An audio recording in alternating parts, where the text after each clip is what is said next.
Agriculture में को ध्यान में रखकर, ठीक है।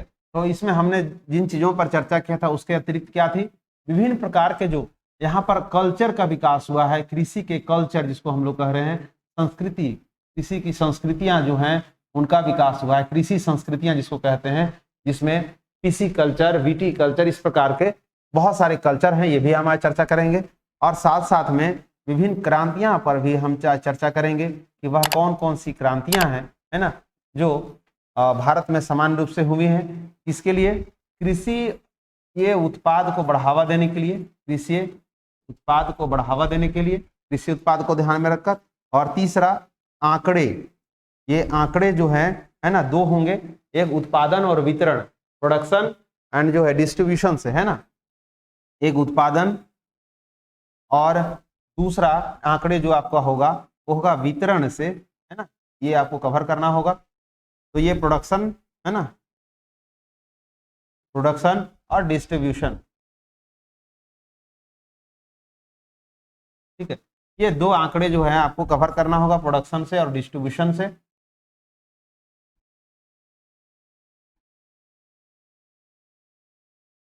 वितरण जिसको हम लोग कहते हैं, ये आंकड़े आपको करने होंगे, ठीक है। ये आंकड़े आपको अपलोड भी कर दिया जाएगा, गवर्नमेंट का डाटा है अवेलेबल। और इसके लिए आंकड़े के लिए आप भारत सरकार, कृषि मंत्रालय, भारत सरकार और झारखंड सरकार, है ना, झारखंड सरकार के जो है कृषि विभाग से आप ले सकते हैं, ये वेबसाइट में उपलब्ध है, ठीक है। ये आंकड़े आपको स्रोत, यही स्रोत है आपका, किसी बुक से आंकड़े आप नहीं लेंगे, आप याद रखेंगे, मैं बार बार रिपीट कर रहा हूं, ये आंकड़े किसी और से नहीं लेंगे, ओनली फॉर भारत सरकार या झारखंड सरकार के कृषि जो विभाग है, कृषि मिनिस्ट्री ऑफ एग्रीकल्चर है, वहां से ही आंकड़े को कलेक्शन करेंगे। तो ये आपका जो है कंप्लीट हो जाएगा। हम कल्चर की बात कर लें, कुछ महत्वपूर्ण कल्चर, हम कुछ कल्चर है जिस पर हम चर्चा कर रहे हैं तुरंत, और उम्मीद है कि आप कम से कम मेरे पीछे लिखते चले जाएं ताकि आपको कवर हो जाए, ठीक है। और जैसे अगर नंबर 1 में बात करें तो वीटी कल्चर, पीसी कल्चर, है ना, हम कल्चर पर हम चर्चा कर रहे हैं, ठीक है। कल्चर, विभिन्न प्रकार के कल्चर जो कृषि में आए हैं, तो उनसे क्वेश्चन हमेशा रह रहे हैं। ये क्वेश्चन क्या है आप देख सकते हैं क्रमवार। तो PC culture, BT culture, hydroponics,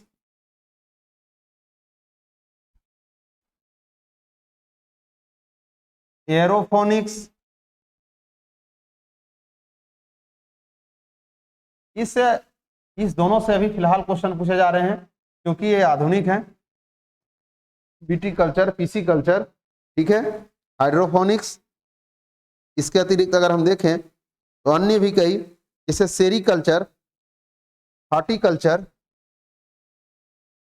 sericulture, next horticulture, ठीक है। अगर क्रमवार देखें कि इसका संबंध किस क्षेत्र से है, तो ऐसे प्रश्न आते हैं, तो आप आराम से करके लिख सकते हैं। पीसी कल्चर जहां पर हम बात करें तो यह व्यापारिक रूप से जो है मछली का प्रोडक्शन होता है इसमें, ठीक है,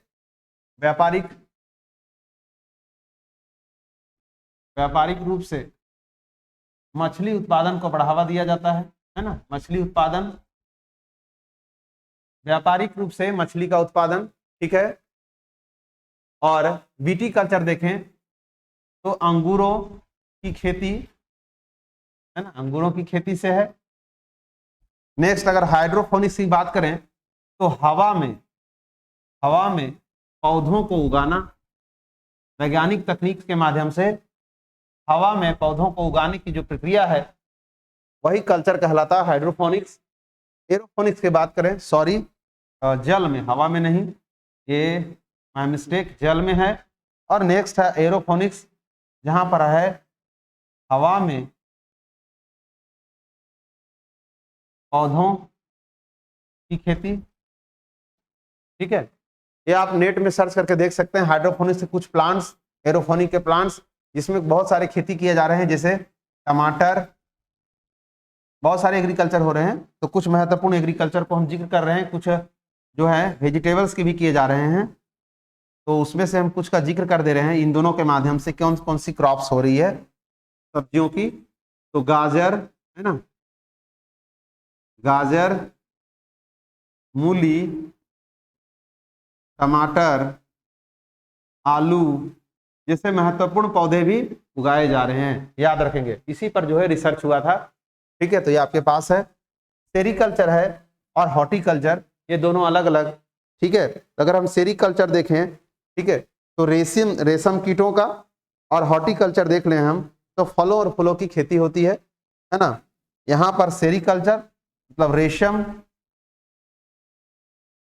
कीट का संबंध इससे है, इसके माध्यम से जो है उत्पादन प्रोडक्शन करना, और यहाँ पर फलों और फूलों की खेती, फूलों की खेती करना, फलों और फूलों की खेती करना, ठीक है। उम्मीद है आप इसको लिख लिए होंगे, ठीक है।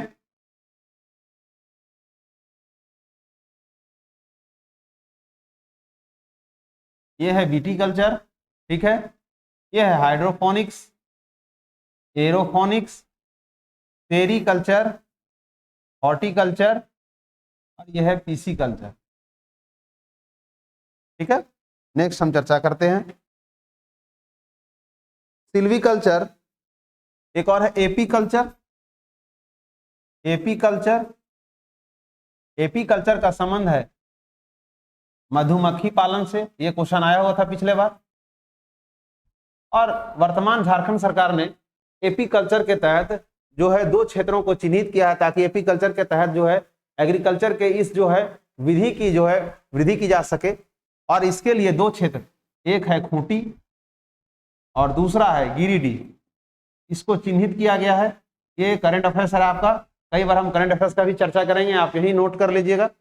मधुमक्खी पालन के लिए जो है झारखंड सरकार वर्तमान में 2 केंद्र बनाने की घोषणा की है, एक है खूंटी में और दूसरा है गिरिडीह में। ये एपी कल्चर को बढ़ावा देगा, मधुमक्खी पालन को बढ़ावा देगा। अगर हम सिल्वी कल्चर की बात करें, नेक्स्ट है सिल्वी कल्चर। सिल्वी कल्चर यह है वनों के संरक्षण से, है ना, वनों के संरक्षण से, ठीक है, वनों के संरक्षण से। नेक्स्ट हम बात करें फ्लोरिकल्चर, फ्लोरिकल्चर और आर्बरिकल्चर, है ना, फ्लोरिकल्चर,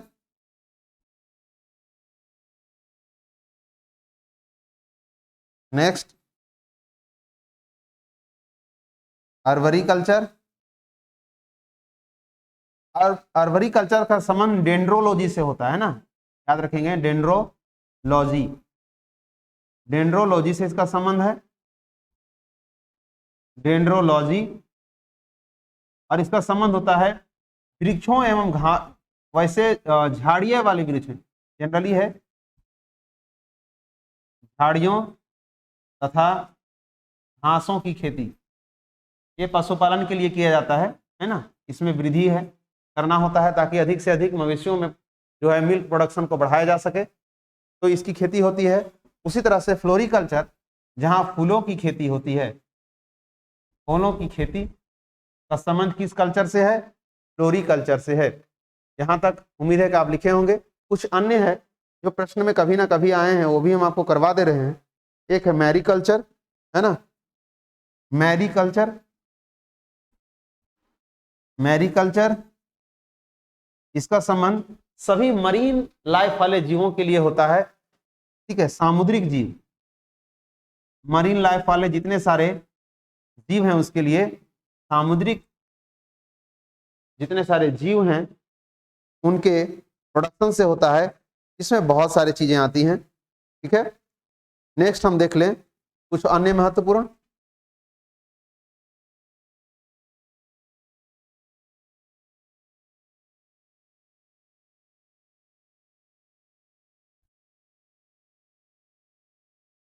अन्य महत्वपूर्ण में चर्चा करें तो ऑलेरी कल्चर, है ना, ऑलेरी कल्चर, ऑलेरी कल्चर, और इसका संबंध होता है जमीन पर लत के माध्यम से,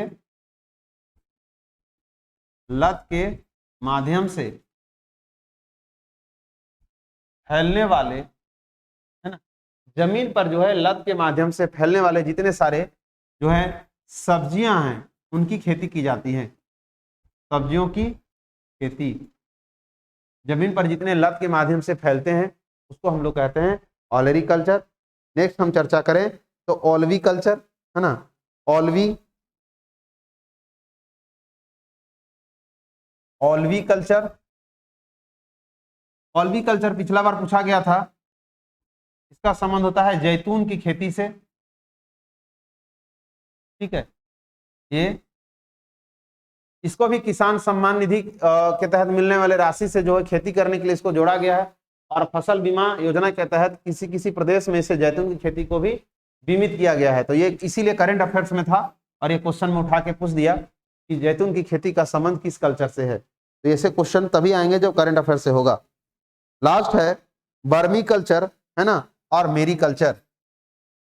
बर्मी कल्चर, वर्मी कल्चर, और लास्ट है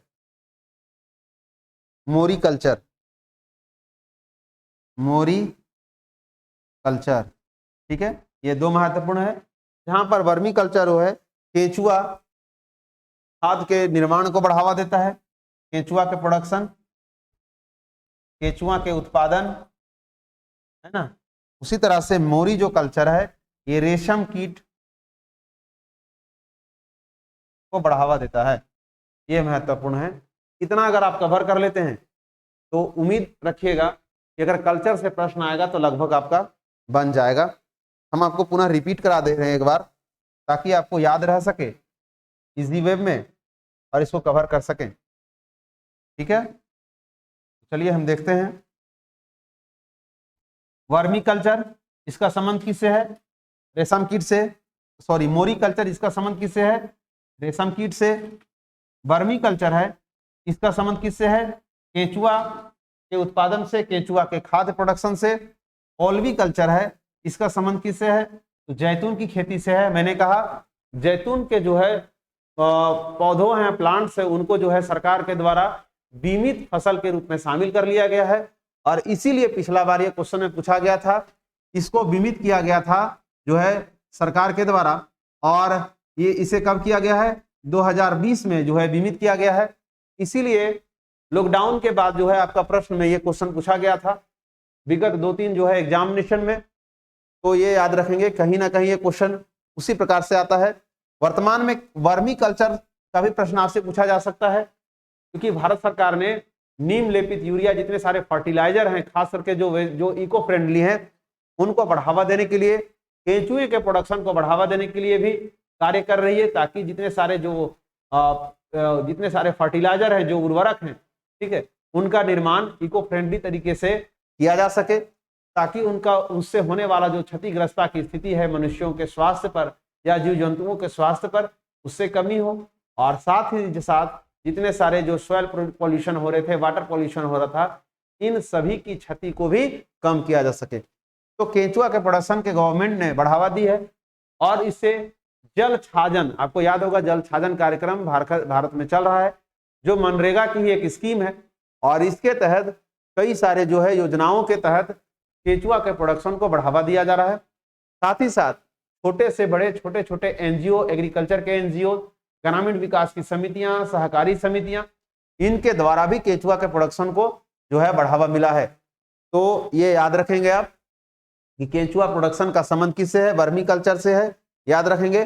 वर्तमान में भारत सरकार ने रेशम कीट के जो है रेशम का उत्पादन को बढ़ावा करने के लिए रेशम कीट और उससे संबंधित जितने सारे इंडस्ट्री है उसको बढ़ावा देने के लिए भी मोरी कल्चर जो है इंडस्ट्री, इसको भी बढ़ावा दिया है और इसके तहत भी जो है बीमित राशि करने की जो है घोषणा की है। और भारत सरकार के कुछ खास प्रांत जो पहाड़ी तट सटे हुए राज्य हैं, इवन जितने सारे पठारी राज्य हैं जहां जहां पर रेशम के उत्पादन किए जा सकते हैं उनके लिए भी इसे चिन्हित किया गया है।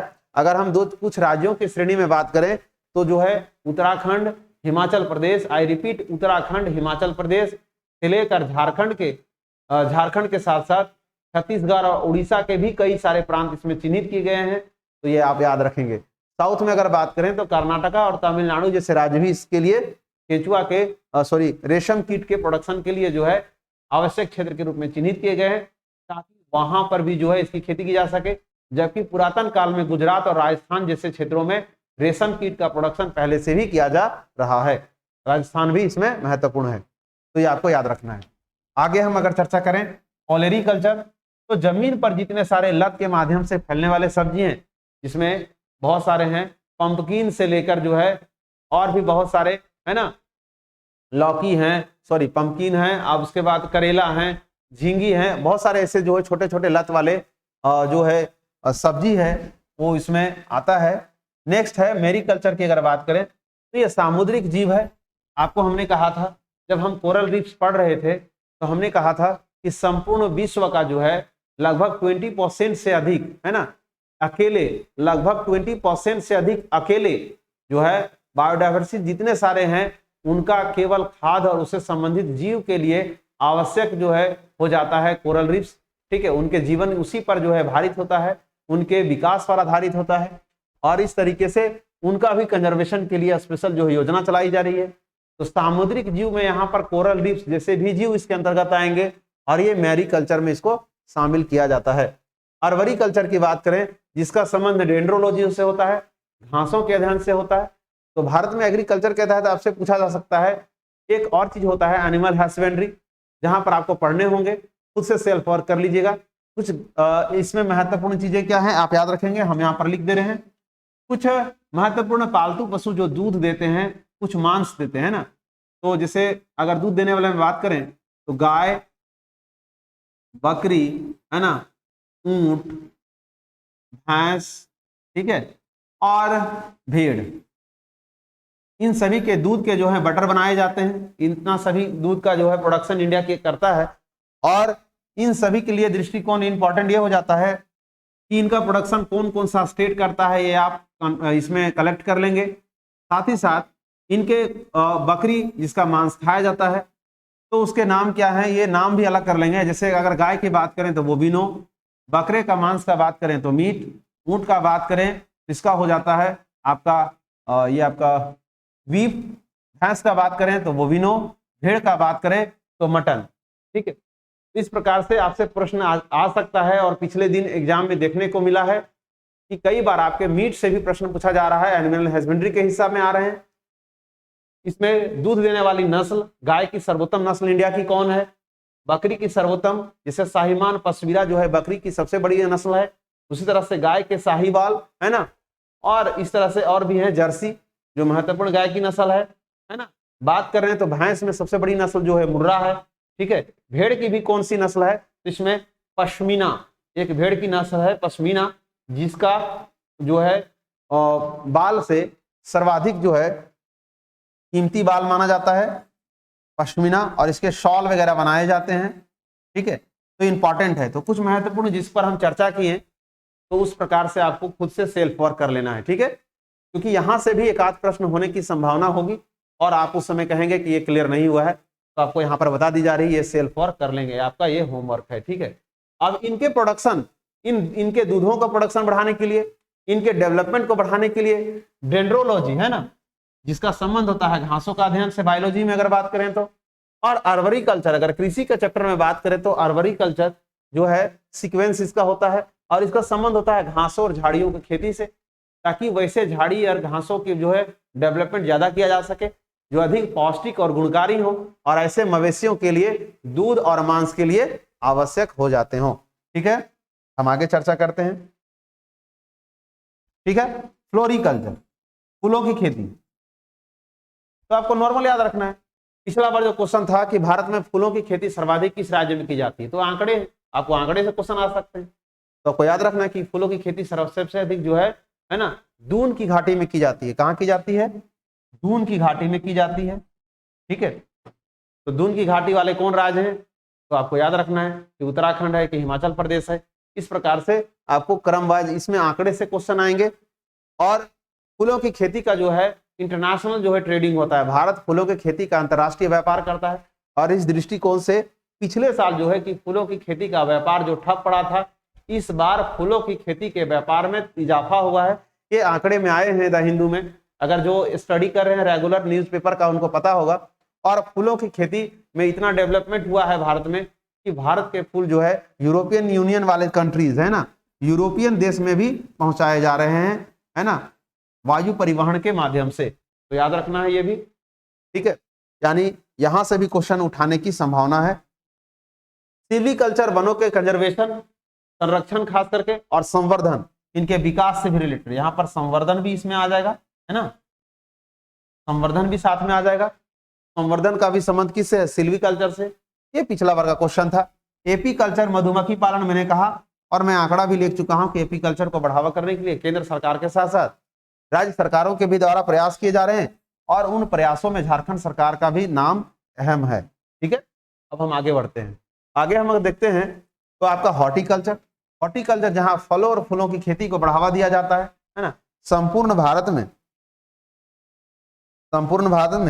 फलों और फूलों की खेती को बढ़ावा देने के लिए हॉर्टिकल्चर का विकास पर विशेष ध्यान बल दिया गया, और इसके लिए कार्य किए जा रहे हैं। भारत के जितने सारे हिमालय के तटवर्ती राज्य हैं जो फलों और फूलों की खेती सर्वाधिक करते हैं, साथ साथ के दक्षिण